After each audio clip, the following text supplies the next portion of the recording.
हाँ जी बच्चों, class 10th history rise of national Europe एक टॉपिक बेटा हमारा है विजुअलाइजिंग द नेशन। ये सेकंड लास्ट टॉपिक है बेटा आपके इस चैप्टर का कि एक नेशन को विजुअलाइज करना, उसको देखना, उसको किस तरीके से देखते हो आप। एक देश आपके प्रति कैसे, हम लोग बोलते हैं भारत माता, तो हमारे हमारे नज़रिए से जो हमारा भारत है, जो हमारा इंडिया है, वो एक भारत माता है। वैसे अंग्रेज़ों ने किस तरीके से, अंग्रेज़ों ने यूरोप में किस तरीके से लोगों ने अपने देश को देखा, वो हम लोग इस टॉपिक में पढ़ेंगे। टॉपिक बहुत छोटा है, करवा रहा हूँ, क्या पता एग्जाम में पूछ लें आपसे। So while it is easy enough to represent a ruler through a portrait और a statue, how does one go about giving a face to nation. देखो, एक रूलर है जो है, उसका पुतला लगा देना, उसका स्टैचू खड़ा करना लगता है, समझ में आता है, लेकिन एक देश को, एक नेशन को कैसे डील करोगे आप लोग। तो ये होता है, artist in 18th and 19th centuries found a way by personifying a nation. इन्होंने एक नेशन की बात की कि भाई नेशन दिखता कैसा है। अभी तक मैंने कहा था ये फीलिंग होती है नेशनलिज्म की, उन्होंने बोला दिखता कैसा है। In other words, they represented a country if I were a person. ठीक है ना, इन्होंने बोला कि जो देश है, इन्होंने एक देश को एक पर्सन के रूप में दिखाया।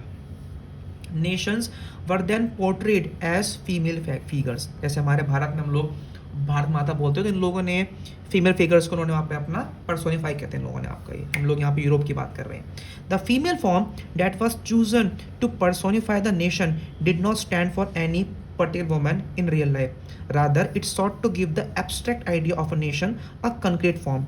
किसी पर्टिकुलर लेडी की बात नहीं कर रहे थे यहाँ पे, या जस्ट एक फीमेल फिगर दिया गया था नेशन को समझने के लिए, जानने के लिए। That is the female figure become an allegory of the nation. ठीक है ना, बहुत से देशों के अंदर फीमेल फिगर को ही पर्सोनिफाई करके आपका जो है वो देश मानते, नेशन मानते हैं उसको हम लोग।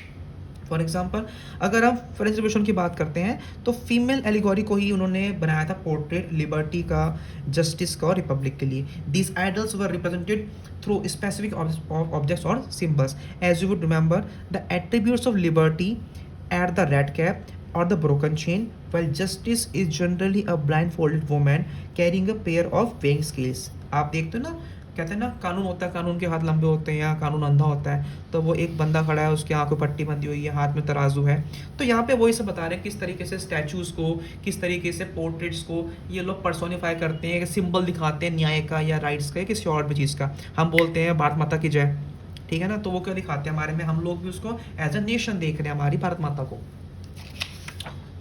Similar female allegories were invented by artists in 20th century to represent the nation. वैसी यूरोप के अंदर भी बहुत आर्टिस्टों ने अपने नेशन को पर्सोनाइज करने के लिए उन्होंने फीमेल फिगर्स को दिखाया था आपका।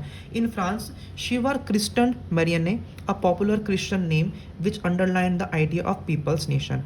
हर characteristics were drawn from those of liberty in republic, the red cap, the tricolour, the cockade. ठीक है, तो यहाँ पे भी एक फ्रांस की बात करें तो इनका नाम आता है, जिन्होंने नेशन को एज अ पर्सनिफाई किया था आपका ये।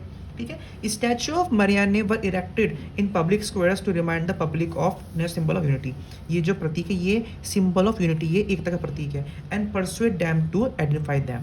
मरियाने images were marked on coins. ये जो इमेज है मरियाने की, ये कॉइन्स मिलेगी आपको, स्टैम्प्स मिलेगी। Similarly Germania become the allegory of German nation. Germania जो है ये आपका जर्मन की है। इन visual representation, Germania wears a crown of oak leaves as the German oak stand for heroism। यहाँ पे अपने हीरोइज्म, यहाँ पे मतलब कलाकारी, यहाँ पे अपनी बहादुरी की, यहाँ पे जो बेटा वो आपकी बात कर रहे हैं। तो टॉपिक बेटा आपका ये बिल्कुल छोटा सा था, बट पढ़ना आपका ये जरूरी है, आपसे पूछ सकते हैं 1 मार्क्स में आपके एग्जाम्स में। ठीक है बच्चों।